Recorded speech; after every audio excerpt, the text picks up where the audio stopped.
Good morning students. 11th class में हम लोग अकाउंट का चैप्टर नंबर 6 पढ़ रहे हैं, जिसका नाम है सहायक बहियाँ या सब्सिडरी बुक्स। सहायक बहियों से क्या आशय है, इसके बारे में आज हम समझ रहे हैं। ये हमारा थ्योरिकल पार्ट है पूरा, इसमें हम थ्योरी समझेंगे। उसके बाद जो सहायक जर्नल एंट्री जो रहती हैं उनको हम करेंगे। इससे पहले मैंने आपको जर्नल एंट्री यानी सारी जो इंटे नकल वही जो रहती है वो सारी मैंने आपको करा दी हैं अलग अलग तरीके की, और आपको फेयर कॉपी में भी मैंने सारे नोट्स भेज दिए हुए हैं। आज हम पढ़ रहे हैं सहायक बहियाँ, जिसको हम बोलते हैं सब्सिडरी बुक्स।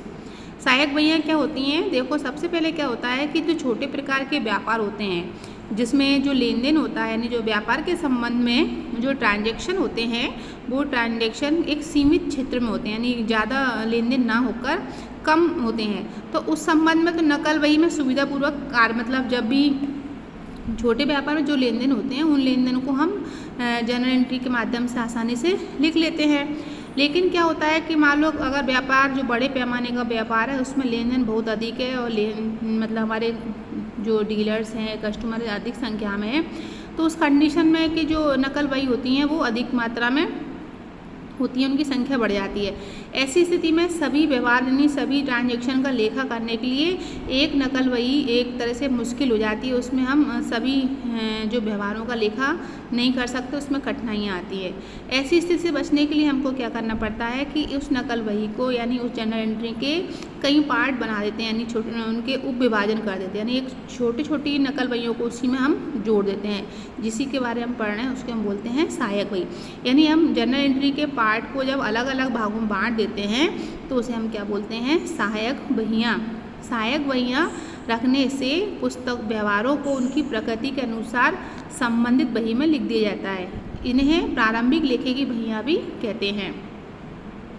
अब सहायक बहियों का आशय क्या है? लेखांकन की आधुनिक विधि में नकल बही का उप विभाजन लेन देनों के आधार पर जिन पुस्तकों में किया जाता है उन्हें हम सहायक बहियाँ कहते हैं। यानी जब जर्नल एंट्री का हम पार्ट, जैसे कि क्रय किया हुआ वस्तु, जब हमने माल का क्रय किया है तो माल के क्रय के संबंध में जितनी भी जर्नल एंट्री होंगी वो उसमें लिखी जाएंगे। अगर माल बेचा गया है तो विक्रय बुक यानी सेल्स बुक जो कि उसमें जितने भी हमारे जो विक्रय संबंध खाते होंगे उसमें सारी इंटम उसमें कर देते हैं। तो कुल मिलाकर जर्नल एंट्री के पार्ट को हम जब भागों में कई भागों में बांट देते हैं और उसके संबंध में जितने भी लेन देन होते हैं उसी हम जर्नल एंट्री करते रहते हैं उसी पार्ट्स में, तो उसको हम बोलते हैं सहायक बहियाँ। अब सहायक बहियाँ कितने प्रकार की होती हैं हम ये नाम समझेंगे। मुख्यतः ये 8 प्रकार की होती है। एक होती है हमारी कैश बुक, जो सबसे मुख्य है। एक तरह से हम इस जो चैप्टर पढ़ रहे हैं ये मेन है, ये आपको आगे भी कई प्रकार से काम आने वाली है। Cash book, purchase book. Purchase book में हम क्या लिखेंगे कि जो भी परचेस किया जाता है, माल के संबंध में जो खरीदा जाता है वो सारी एंट्री हम इसमें करेंगे। विक्रय, सेल्स के संबंध में लौटाया हुआ माल यानी क्रय वापसी बही, परचेस रिटर्न बुक्स, विक्रय वापसी सेल्स रिटर्न बुक्स, प्राप्य विपत्र बही यानी जिनसे हमको मतलब एक तरह से अमाउंट रिसीव्ड होनी है या जिससे हमें जो बिलों का भुगतान करना है, किन किन लोगों से करना है, तो उसके सारे लेके हम इस बुक के अंदर कर सकते हैं। देय विपत्र, किन किन को हमको पेमेंट करना है उस बही में हम इनका भुगतान के संबंध में सभी व्यवहारों को लिख सकते हैं। इसके अलावा मुख्य जर्नल या नकल बिस। तो इस एक व्यापारिक संस्थान में 8 सहायक बहियाँ रखना आवश्यक नहीं है, व्यापार इनकी सुविधा अनुसार घटा बढ़ा सकता है। तो कुल मिला के अभी तक हमने क्या समझा? सहायक बहियाँ क्या होती हैं कि जब नकल बही में अलग अलग लेखन करने के स्थान पर हम नकल बही को अलग अलग भागों में बांट देते हैं और उसी भागों के अंदर हम इन जितने भी ट्रांजैक्शन होते हैं उन ट्रांजैक्शन को उसमें लिखते हैं, तो वो हम सहायक बहियाँ बोलते हैं। ये 8 प्रकार की होती हैं, इन्हीं के नाम हमको याद रखना है। Cash book, purchase book, sales book, purchase return books, bills receivable, bills payable और जर्नल प्रॉपर। ये सारी चीज़ें जिसमें ये 8 प्रकार की सहायक बहियाँ बताई गई हैं। अब सहायक बहियाँ रखने के लाभ और उनके हानि के बारे में हम पढ़ रहे हैं। अब व्यापार में जब इन बहियों को यानी सब्सिडरी बुक्स को हम रखते हैं तो उसके लाभ क्या है, ये थ्योरी है, हमको पढ़ना पड़ेगी, इसमें मालूम पड़ जाएगा जिससे इसके लाभ और हानि के बारे में। सबसे पहला इन बहियों को रखने से क्या होता है कि समय और श्रम दोनों प्रकार की बचत हो जाती है। जैसे कि सहायक बही में नकल बही जैसी दोहरी प्रविष्टि और व्याख्या लिखने की आवश्यकता नहीं रहती।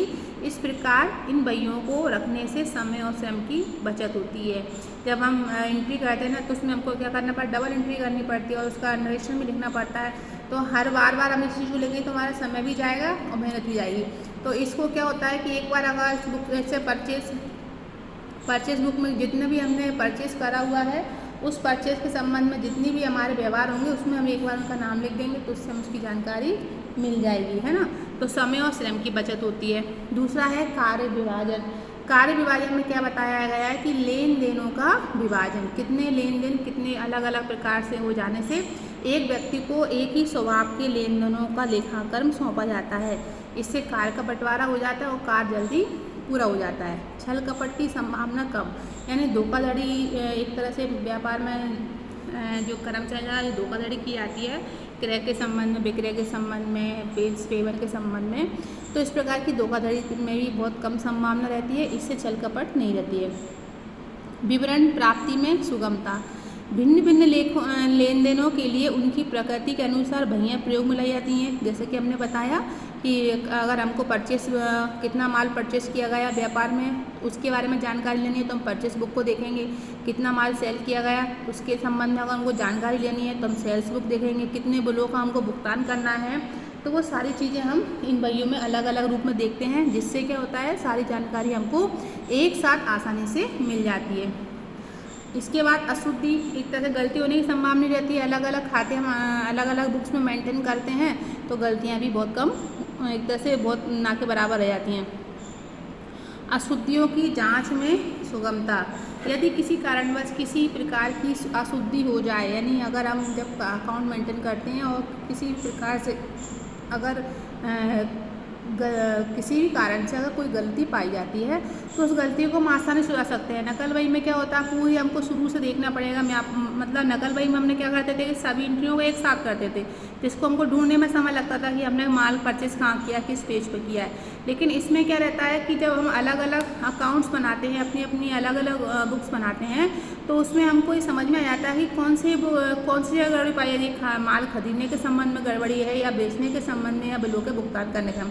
तो जहाँ पर भी गड़बड़ी होती है उसको हम उसी अकाउंट में मेंटेन कर देते हैं, सुधार करके मेंशन कर देते हैं, जिससे क्या होता है वो सारी जो गलतियाँ होती हैं वो पकड़ में आ जाती हैं और उसको दूर की जाती हैं। खताने में सुविधा। खताने में क्या है कि सहायक बहियों से खतौनी करने में सुविधा हो जाती है, क्योंकि इन बहियों का पाक्षिक और मासिक योग ही खताया जाता है। बार बार खताने की कठिनाई नहीं रहती है और खातों के लेन देन की संख्या भी कम हो जाती है। ये एक प्रकार की जो सहायक बहियाँ होती हैं वो सभी प्रकार के व्यापार के लिए उपयुक्त होती हैं, चाहे छोटा हो या बड़ा। इसको हम आसानी से इस अकाउंट्स को मेंटेन कर सकते हैं और अपने व्यापार को आसानी से चला सकते हैं। ले जाने में सुविधा।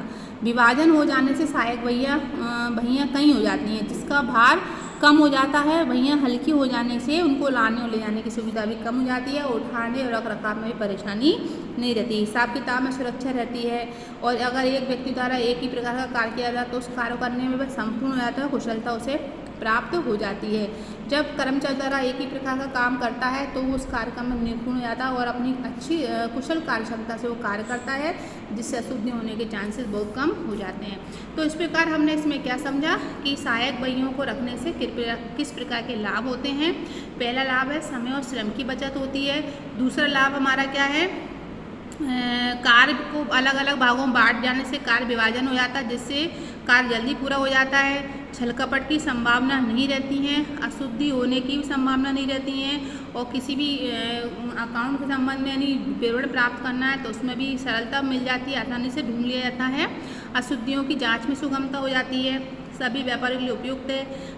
अलग अलग बही होने के कारण एक साथ उनका भार उठाने में समस्या नहीं रहती। जैसे हमें कैश बुक के बारे में जानकारी प्राप्त करनी है तो कैश बुक की अकाउंट बुक के बारे में हम देखेंगे। अगर हमको परचेस के बारे में जानकारी प्राप्त करनी है तो हम परचेस बुक को उठाएंगे। सेल्स के बारे में, मतलब कुल मिलाकर जिस संबंध में हमको जानकारी प्राप्त करनी है उस संबंध में हमको वो बुक्स मिल जाएगी, यानी एक खाता बही मिल जाएगी जिसमें हम उसकी सारी जानकारी कर सकते हैं। अगर सहायक बहियों ना रखने से क्या होता है कि पूरा एक मोटर रजिस्टर मेंटेन करना पड़ता है। है, उसको लाने जाने में परेशानी होती है और ढूंढने में भी कई प्रकार की समस्याएं आती हैं।